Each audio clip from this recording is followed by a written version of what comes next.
How to download Fortnite on PC and laptop. So in order to download Fortnite, you just have to follow these steps. First of all, open up your browser, and on the web address bar you want to go to Epic Games Store, or just go to epicgames.com and log in to your account. After which you have to first of all install Epic Games. So click the download icon in the top right hand side corner of your screen.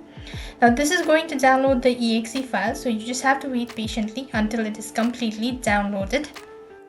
So once it is completely downloaded, you want to go ahead and open up the file explorer, and then you have the exe file right over here. Double click on it in order to run the installation. So now you just have to simply go ahead and follow the on-screen prompt, select the location, and click on install.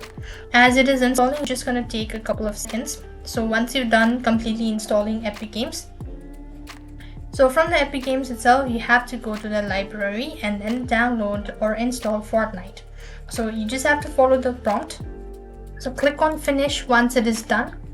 Now then, you just have to launch the Epic Games and then